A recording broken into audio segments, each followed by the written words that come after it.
guys? Holyknight with you, bringing you my first ever My Hero Academia, Boku no Hero Academia review.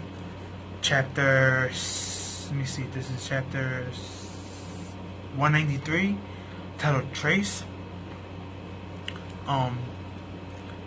This chapter is definitely one of my favorite chapters, and I'm happy I'm reviewing this now. Because I was like 23, 24 pages behind, but I eventually caught up now. And I decided to add this to my other mangas that I do on a weekly basis. So, but yeah, the whole chapter was basically Midoriya in the back of his mind, you know, like a subconscious, seeing all his predecessors and stuff like that, and seeing the story of the original One for All.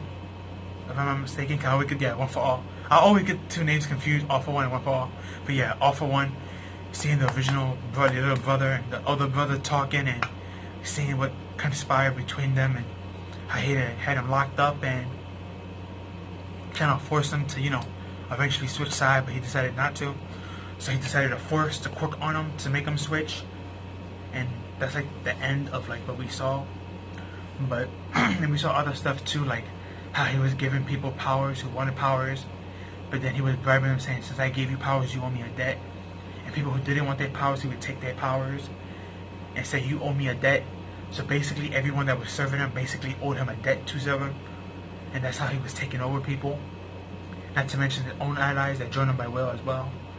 So yeah, I mean, on paper, everything All for One wanted to do might sound nice, but in the background, when you really think about it, he was just being a creep, and everything was for himself, basically.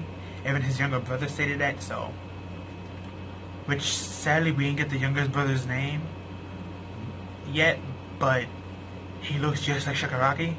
So I wonder if he's related, maybe? Maybe Nana and Shigaraki. We know they're related, their grandmother and grandson. But maybe the first successor, the first person, you know, the little brother who had One for All, maybe he was related to Nana. Because, you know, like I said, Shigaraki looked just kind of like him. Just not as creepy with all the hands, but looked just like him. So that was kind of confusing, but. And also, we didn't get to see all the 8 wheelers before Deku, but we saw Nana, we saw All Might, we saw, I think, like 2 other husky dudes, and then the other ones were like shitted out. But yeah, after Deku saw all, you know, not Deku, Midoriya, however you want to say it, because Deku's his real name, Midoriya is his real name, either or.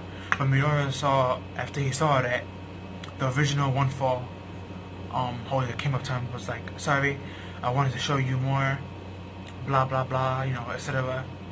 And that's when we get the ending page, which you see in the thumbnail. He wakes up in his room, and his room is completely torn apart, like a tornado hit it. And he wakes up, and his hand has like the veins popping out, which is weird, because that only happens when he activates the quirk. But he woke up, and it looked like his body has the quirk active. So I'm not sure if this phenomenon is gonna like, maybe Deku's gonna like have his quirk force activated the more he increase it. So since he only has 20% as his limit right now, maybe he's gonna constantly be in 20% mode, and maybe One for All is gonna be more natural to him. It won't be like All Might, who had to go back and forth between the skinny form and the big butt form. Maybe this might actually fuse with Deku more better, and it might stay like a permanent like body up power. That's my guessing, because if you read the last page, it said a phenomenal awakening. So we know he's gonna get an awakening, which means he's gonna get either more power or more side effects to his power. More abilities to his power, more side effects. He's gonna get one of the two, but I don't think he's gonna get more power. I think he's gonna stay at 20% for now. I think he's gonna get more side effects, and I think one of the best side effects is what I just said, that he fuses with the power, and 20% he stays in that mode of 20%, which means he's gonna have to be careful how he speaks, how he talks, how he shakes hands, because you know, if he's gonna be in 20% at all times, that's gonna affect him in a physical aspect. His running, his jogging, the way he breathes, his push-ups, you know, he's always gonna be at 20%. That could be one. Or maybe he's gonna get a transformation. We all know when it comes to like shouting anime, transformations is like the number one power people love to give. And since Deku didn't really have a transformation, it was just him activating his quirk and the veins popping out, maybe now he may actually get a transformation. That could also be another thing. It can go either or, but this was a very interesting chapter. I love seeing the dialogue. I love like the talk between the two brothers, and I love seeing like how one thought of using his power for evil and manipulation, and the other one who had no power thought the world should be a better place through love and hard work. So seeing their ideas collide is kind of giving me, how can I put this? I don't want to use Naruto because a lot of people like to use Naruto for everything. Like it started all these anime tropes when it wasn't. But it kind of reminds me of Tencha Muga from Tencha Mugi. If any of you have seen that anime. So, kind of reminds me of that, Outlaw Star. But yeah, this was a really good chapter. I enjoyed it. One of the best chapters of My Hero Academia all month. Everything the month just started, but everything including last month, you know. A lot of people didn't like the Endeavor redemption arc. I mean, I didn't mind. I believe no matter how much sin a person commit, they can be forgiven as long as they're willing to put in the hours to obtain that atonement. So, but that's just my belief. I know a lot of people probably won't agree with it or like it. So, but I'm not really worried about the Endeavor stuff. I mean, if he tries, he tries. If he doesn't try or gives up or dies on the way, either or, it doesn't really matter. Because the main point of the story is Deku, and this is his story, so everyone else is just side characters and pillars. But, and I like also too how I think his name is Aoyama, the dude with the blonde hair with the navel laser. I like how he's right next to Deku, and when he heard all the commotion, he was the first person to barge into Deku's room. What's all that noise, Deku? And worry.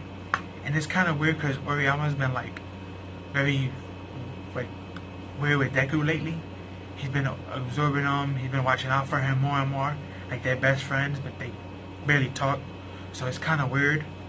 I wonder if he is the traitor in UA. I mean, I'm gonna be honest. Even though he doesn't get that much screen time, I kind of like him because he kind of reminded me of Scott from X-Men. Scott with X-Men, he had shades on because he couldn't control his eye lasers, which was extremely deadly laser. I forgot the energy it was, but it was extremely powerful. And this is what this kid reminds me of. He has more control of his power, but his side effect is that the more he uses, the more stomachache he gets. That's his bad side effect, unlike Scott from X-Men. So that's who he reminds me of. And even though I never liked this Scott from X-Men, I do like Aoyama, or however you pronounce his name, but you know, the blonde hair character. I do like him, so it would kind of suck if he is a traitor, but the way things seem lately, he's just been doing things out of character, and the way they've been using him is kind of weird. So, if he doesn't become a important character later on, he probably is going to be the traitor.